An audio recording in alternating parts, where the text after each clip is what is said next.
मैं आज staffing chapter के बिल्कुल कुछ आपको की वर्ड्स की टर्म्स आपको बताने वाली हूँ, ध्यान से सुनेंगे।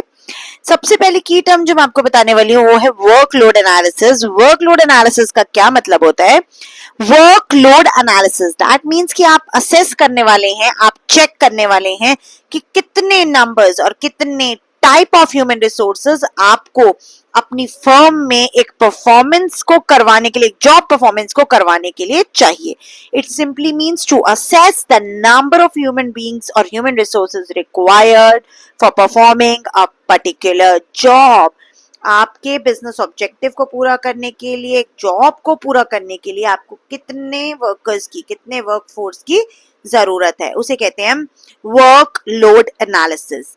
अब हम बात करते हैं वर्कफोर्स एनालिसिस की। तो वर्कफोर्स एनालिसिस हमें ये बताता है कि हमें अपनी फर्म में with the workforce analysis we are able to assess the number and type of human resources available for the performance of various jobs. workload मतलब मुझे कितने number of human resources चाहिए, ठीक है। एंड अगर मैं बात करूं वर्कफोर्स एनालिसिस की, तो इसका मतलब है कि कितने number of human resources already available हैं मेरी फर्म में।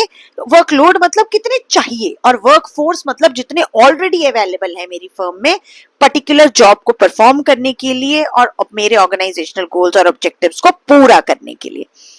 नेक्स्ट है आपके पास रिक्रूटमेंट।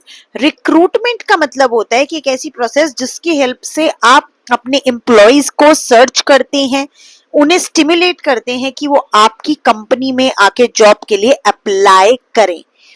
सिलेक्शन प्रोसेस मतलब आप आइडेंटिफाई कर रहे हैं, आप चूज कर रहे हैं, आप सिलेक्ट कर रहे हैं, आप चूज कर रहे हैं कि कौन सा बेस्ट एम्प्लॉय है जो आपकी फर्म में आके एक पर्टिकुलर जॉब पोजीशन को फिल कर सकता है।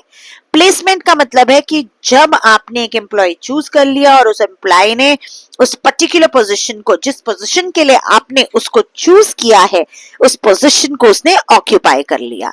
और लास्ट टर्म आपके साथ जो मैं आज शेयर करने वाली हूँ वो लास्ट टर्म है ओरिएंटेशन। ओरिएंटेशन का मतलब है कि जब आपने, देखिए, पहले तो स्टिमुलेट किया एम्प्लॉय को कि आओ मेरी फर्म में जॉब के लिए अप्लाई करो, फिर आपने सिलेक्शन प्रोसेस के थ्रू उस पर्सन को सिलेक्ट किया आउट ऑफ प्रोस्पेक्टिव कैंडिडेट्स, फिर आपने उसको जॉब पे, उस पर्टिकुलर जॉब पोजीशन पे प्लेस किया कि आपकी ये जो है जॉब की एक्टिविटीज है, ये आपकी रिस्पॉन्सिबिलिटीज एंड रोल है जो आपको एक्चुअली परफॉर्म करना है। एंड लास्ट में ओरिएंटेशन में क्या हुआ कि आपने उस एम्प्लॉय को इंट्रोड्यूस करवाया उसके को एम्प्लॉयज के साथ, उसे फेमिलियराइज करवाया कंपनी की पॉलिसीज और कंपनी के रूल्स एंड रेगुलेशंस के साथ। उसे कहते हैं उसका ओरिएंटेशन प्रोग्राम होना। आई होप आपको ये वीडियो समझ में आया, आपको ये सारे की टर्म्स समझ में आए। अगर समझ में आए हैं तो don't ever forget to subscribe, like, share my channel. Thank you so much. Stay connected, stay tuned. Thank you.